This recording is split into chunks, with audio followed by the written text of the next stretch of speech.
Bonjour les amis, salut à tous, j'espère que vous allez bien, ça me fait très plaisir de vous accueillir sur votre chaîne de News Gaming pour ce nouvel épisode des News Gaming.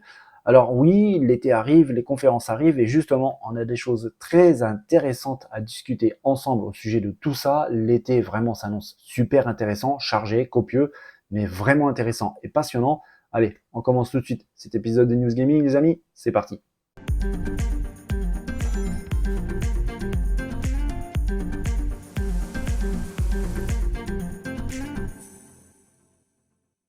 Alors oui, actuellement, quand on parle de Xbox, c'est pas vraiment génial, hein. C'est pas la joie. C'est vrai que la sortie de Redfall, plus que moyenne, n'aide vraiment pas du tout. Tous ces jeux qui ont été présentés il y a fort longtemps, dont ils sont en développement depuis fort longtemps, et malheureusement depuis fort longtemps, on n'a pas de nouvelles. Ça aide pas non plus. Les fans commencent un petit peu à se poser des questions, sincèrement, on peut les comprendre. En plus de ça, avec ce refus du rachat d'Activision par Microsoft, ça aide pas vraiment. La société baigne dans une espèce d'ambiance un peu de loose qui doit franchement pas aider du tout. Mais je vous avais dit aussi plusieurs fois sur la chaîne qu'il fallait pas non plus trop s'inquiéter pour Xbox. Dans l'absolu, vraiment ça va. Il y a beaucoup de jeux, comme je viens de dire, qui sont en développement, énormément même. Et c'est vrai que malheureusement, ça prend du temps. Oui, ça prend du temps parce que il y a eu cette période du Covid, avec tous ces confinements qui ont chamboulé énormément de choses. Alors peut-être que PlayStation s'en est mieux sorti, c'est mieux organisé, ça je sais pas, mais il est vrai qu'il y a plus de hits qui sortent sur PS5 que sur Xbox, donc est-ce que c'est expliqué par une meilleure gestion de tous ces problèmes?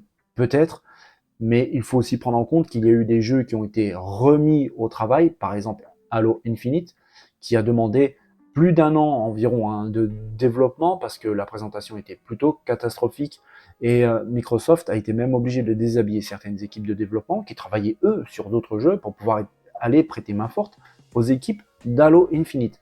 Tout ceci chamboule un petit peu le planning de tout le monde. Il a fallu réorganiser les forces, rediriger après les équipes pour retourner travailler sur leur jeu initial. Bref, tout ça fait que tout prend du retard. Certains jeux, même souvent, sont un petit peu modifiés pendant le développement. Tout simplement parce que les équipes se rendent compte que les machines actuelles permettent de faire des choses qu'ils n'avaient peut-être pas pensé. Alors finalement, on va en profiter, ça retarde un petit peu les choses. Certains plans sont un petit peu modifiés pour X ou Y raison, mais dans l'absolu, ça va. Xbox travaille vraiment d'arrache-pied et il y a énormément de jeux en développement. Alors le showcase arrive bientôt, le 11 juin prochain, et on risque d'avoir pas mal de nouvelles parce que le showcase normalement devrait durer à peu près 2 heures, dont 30 minutes spécialement dédiées à Starfield. On y reviendra très très bientôt. Donc en gros, il y aurait un showcase, une prise de parole assez importante de Xbox de 1h30, voire un peu plus d'1h30. Eh bien, en 1h30, je pense que la firme américaine a énormément de temps, en tout cas bien assez, pour nous présenter beaucoup de choses. On attend des nouvelles, par exemple, de State of Decay 3, de Everwild, de beaucoup de jeux, mais aussi de Stalker 2, vraiment. On peut penser aussi Ark 2, de Avowed aussi, on attend beaucoup de nouvelles de ce titre. Et bien évidemment, il y a d'autres jeux qui sont vraiment très importants pour Xbox, dont on attend beaucoup de nouvelles. Il y aura énormément, je pense, de gameplay sur ce titre qui s'annonce vraiment dingue. En tout cas, graphiquement, on a déjà vu de très belles choses. Tout simplement, Hellblade 2, qui, à mon avis, vraiment, devrait sortir cette année 2023. Microsoft, Xbox mise beaucoup sur ce titre. C'est vrai qu'on parle beaucoup de Starfield, vraiment, mais on oublie certainement d'autres très gros hits en approche, dont notamment celui-ci, Hellblade 2, mais pas que. C'est vrai que, sincèrement, Senua's saga Hellblade 2 s'annonce vraiment formidable, mais par exemple, pour les fans de course automobile, il y a aussi Forza Motorsport qui arrive aussi, normalement, cette année. Il y aura très certainement une énorme vidéo, une énorme prise de parole dessus, avec normalement beaucoup de gameplay pour ce jeu qui est très attendu sur Xbox Series. Ouais, il y a énormément de jeux, sincèrement, qui arrivent sur Xbox. Donc, on va relativiser un petit peu la loose qu'ils ont actuellement. C'est vrai que c'est vraiment pas facile, ni pour Xbox et forcément pour son boss Phil Spencer. Une chose en tout cas qu'on ne peut pas lui enlever, on peut toujours le critiquer sur pas mal de points, mais il y a quelque chose qu'on ne peut pas lui enlever, c'est cette envie toujours de bien faire, de soutenir ses équipes, de leur laisser libre cours à la créativité et peut-être que ça va payer, vraiment, peut-être que ça va payer. Et je pense même que Xbox va se retrouver dans une situation un peu compliquée, mais forcément bien meilleure que, par exemple, ce qui s'est passé tout au long de l'année 2022, où c'était relativement pauvre en gros titres pour les Xbox. Là, ils vont se retrouver dans la situation où ils vont avoir beaucoup de titres qui vont arriver quasiment les uns derrière les autres. Il va falloir trouver les fenêtres de sortie, les dates de sortie, pour pouvoir les sortir de manière intelligente, contrer un petit peu la concurrence. Ça s'annonce en tout cas passionnant et riche. Je pense vraiment que la deuxième partie de 2023 et même toute l'année 2024 va être vraiment très très intéressante chez Xbox et puis forcément chez tous les joueurs Xbox, j'en fais partie. Donc vraiment le meilleur reste à venir pour Microsoft Xbox et forcément pour aussi tous les joueurs. Alors, nous venons de voir que le showcase d'Xbox s'annonce vraiment très intéressant. Ça, de toute façon, je l'ai toujours dit sur la chaîne, et même si actuellement la situation est pas très confortable, le futur vraiment proche d'Xbox s'annonce beaucoup plus clément, sincèrement. En tout cas, moi, j'ai hâte d'y être, et en plus, ça va montrer un petit peu plus de visibilité concernant les sorties des prochains jeux Xbox. Mais pour la suite, qu'est-ce qu'il en est? Je vous ai dit régulièrement sur la chaîne que l'été arrive, que les conférences également, et que ça s'annonce vraiment très costaud pour cette période estivale. Eh bien, on va faire le point ensemble tout de suite, et ça s'annonce vraiment copieux les amis, et ça va commencer dès le 8 juin prochain avec la Summer Game Fest, énorme conférence qui en gros remplace l'E3, ça s'annonce vraiment très chargé, vraiment copieux, on va en prendre plein les yeux, ça va être très intéressant, il y aura des grosses nouvelles, des grosses révélations. J'ai hâte d'y être le 8 juin, la Summer Game Fest.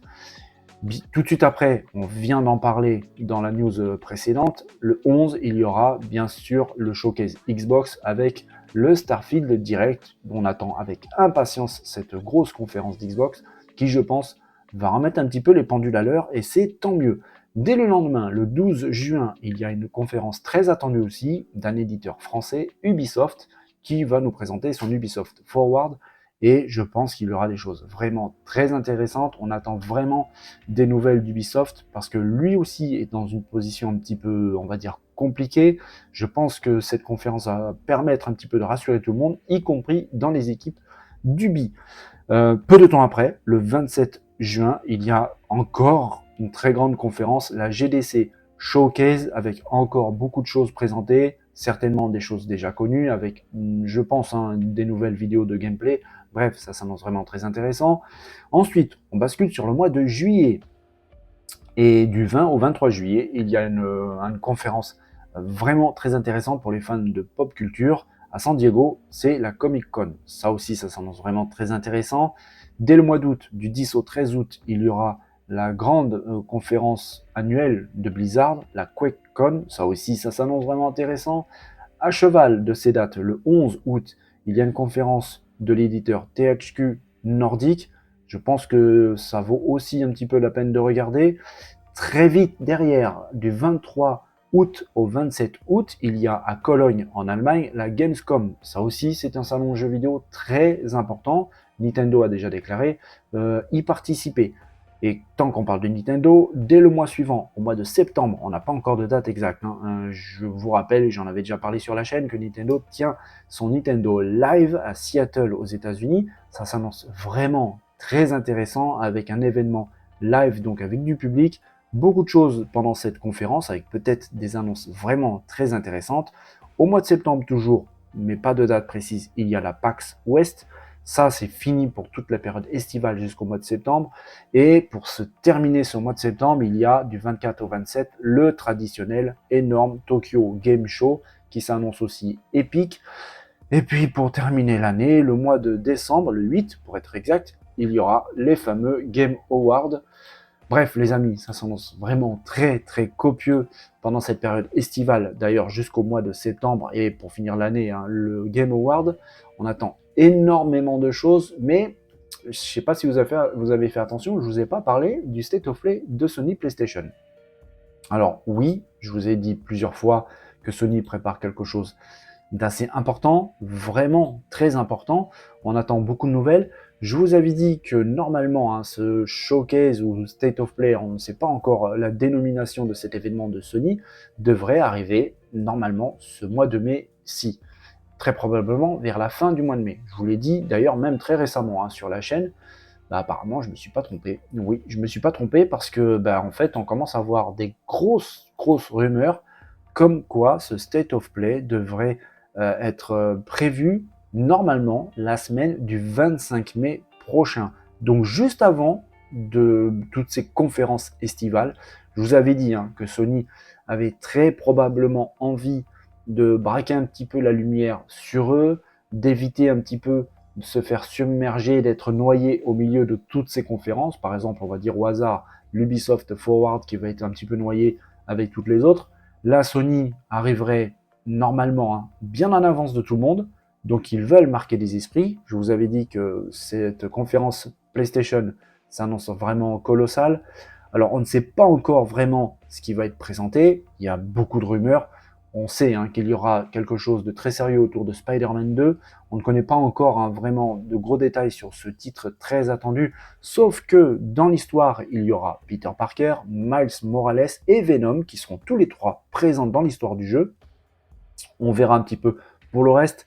Il y en a notamment Naughty Dog, les papas de The Last of Us par exemple, ou de Uncharted, qui devraient normalement présenter, lever le voile sur le jeu qu'ils préparent depuis un bon moment, multijoueur, sur The Last of Us, qui est attendu depuis pas mal de temps. Les équipes de Naughty Dog ont eu envie de faire quelque chose de vraiment énorme, un projet très ambitieux. Le jeu multijoueur devrait même être le plus grand jeu jamais réalisé par le studio californien Naughty Dog, et le boss même, Neil Druckmann, a lui-même confirmé qu'on aurait très bientôt des informations très intéressantes sur ce titre. Et très bientôt, il y a ce fameux State of Play. Donc il y a des grandes chances qu'on ait des nouvelles sur ce jeu multijoueur, donc sur The Last of Us. On verra ça bientôt. Il y a aussi une grosse rumeur actuellement, les amis, concernant le possible remake de Metal Gear Solid 3, de Silent Hill. Ça, j'en ai déjà parlé sur la chaîne, bien évidemment, mais apparemment, il y aurait un partenariat vraiment très intéressant entre Sony et Konami pour sortir ces jeux-là exclusivement sur PS5. Pour l'instant, attention, ce n'est qu'une rumeur. Je vous avais d'ailleurs parlé sur la chaîne que ce remake de Metal Gear Solid était en train d'être préparé. Je vous avais aussi parlé d'un possible Castlevania qui pourrait revenir. En effet, il y a une énorme rumeur qui commence à grossir de plus en plus, que pendant ce showcase vraiment colossal de Sony, il y aurait la confirmation donc de ce partenariat entre Konami et Sony pour pouvoir mettre sur PS5 le remake de Silent Hill, le remake de Metal Gear Solid et le retour de Castlevania. Alors si c'est le cas, effectivement, ce showcase avec toutes ces autres annonces, ça annonce vraiment costaud. On a parlé sur la news précédente de ce showcase très intéressant de Xbox, avec tout le planning que je vous ai détaillé à l'instant. Waouh, cette période estivale qui arrive à très grande vitesse, ça annonce vraiment dingue. Va falloir se préparer, se reposer, ça va bien se passer. Je vais essayer d'être présent le plus possible. Va falloir que je mette en pause beaucoup de choses de mes activités personnelles pour pouvoir être focus là-dessus. Mais en tout cas, une chose est sûre, ça s'annonce vraiment passionnant et vraiment, je suis déjà hyper heureux de pouvoir partager tout ça avec vous, vivre tout ça ensemble, avec pourquoi pas, je le répète d'ailleurs, si j'ai une bonne connexion internet qui arrive bientôt, tout le monde est en train de poser la fibre en ce moment un peu partout autour de la maison. Si je l'ai à ce moment-là, on pourra vivre certaines de ces grosses annonces ensemble en live sur la chaîne, les amis. En tout cas, je vous tiens au courant très vite. Alors c'est vrai que plus le temps passe et plus la date approche et plus on parle et on entend beaucoup de choses autour de Starfield, ce jeu vraiment très attendu par la communauté Xbox. Vraiment, on a hâte de mettre la main dessus et de voir un petit peu ce que va proposer ce jeu qui s'annonce absolument gigantesque de Bethesda. Et on commence aussi à apprendre certaines composantes du jeu, notamment un petit peu sa classification. Le SRB, qui n'est autre que l'autorité de régulation des jeux américains, cette fameuse autorité qui classifie les jeux, par exemple pour les âges des enfants. Il semblerait que Starfield soit assez mature, assez adulte. Il aurait normalement hérité d'une classification 17+. C'est vous dire un petit peu. En effet, le jeu est très porté action, avec vraiment une action frénétique, rapide, agressive, avec énormément d'armes, donc beaucoup de possibilités différentes de tuer ses adversaires, énormément apparemment, hein, de sang, des éclaboussures, des gerbes de sang, des corps qui joncheraient les sols un petit peu partout. Ça fait vraiment très réaliste. Après, on a un petit peu l'habitude avec Bethesda, mais le jeu va encore un petit peu plus loin, notamment sur ses dialogues. On pourra par exemple trouver, et ça a été révélé donc par l'ESRB, l'organisme de régulation américain, une ligne de dialogue qui dit « La vie est une maladie sexuellement transmissible qui est fatale à 100%. » Ça pique un petit peu, ce genre de dialogue qui ferait peut-être pas bon à être entendu par des enfants, et le jeu va encore plus loin que ça. Oui, c'est possible. Par exemple, nous, joueurs, pourrons se procurer, on pourra se procurer une drogue fictive dans le jeu appelée Aurora. Il y aura même des personnages qui travaillent dans des laboratoires illicites qui fabriquent de la drogue illicite. Nous, joueurs, pourrions donc se procurer ces drogues, la consommer, ce qui provoquera des effets de distorsion à l'écran avec des effets psychédéliques. On verra un petit peu où tout ça va nous emmener, mais il est vrai qu'en voyant tout ça, Starfield se dirige vraiment et très très très certainement vers une catégorie de jeux très mature. Maintenant, c'est du Bethesda, on est sur Xbox, c'est pas du Nintendo, et ça me fait rappeler quelque chose d'ailleurs, c'est que cette semaine dernière, des gens de chez Microsoft, Xbox, avaient déclaré que finalement, sur les consoles Nintendo, on trouvait du contenu un peu plus mature que sur console Xbox. Alors je ne sais pas si c'était une blague, mais en tout cas, hein, ce qu'on vient d'apprendre sur Starfield vient de mettre une gifle absolument monumentale à ces propos. Finalement, peut-être que Starfield va s'annoncer vraiment très intéressant pour les fans d'action, de jeux matures. On attend ça avec impatience, vraiment. De toute façon, comme j'ai dit, le jeu sort le 6 septembre prochain, c'est confirmé, il n'y a pas de report. On en apprendra beaucoup plus pendant ce showcase du 11 juin prochain. Le jeu sort, je le répète, sur PC, sur console Xbox X et S, et il sera dès le premier jour dans le Game Pass, que ce soit PC ou console. Plus beaucoup à attendre les amis. Et voilà les amis, on arrive à la fin de cet épisode 51 des News Gaming. Moi j'ai adoré préparer et présenter cette vidéo pour vous. J'espère que vous avez aimé cette vidéo. Si c'est le cas, n'hésitez pas à lâcher tous les pouces que vous pouvez lâcher, les bisous, les cœurs, les partages, les likes. Abonnez-vous, vraiment, c'est le meilleur moyen de me soutenir. Je vous remercie vraiment d'avance. Et venir aussi dans la zone de commentaires. Quelle news vous a le plus parlé? Quelle conférence vous attendez le plus? Est-ce que vous êtes très curieux de ce que prépare Xbox? Est-ce que vous êtes très curieux de ce que prépare Sony?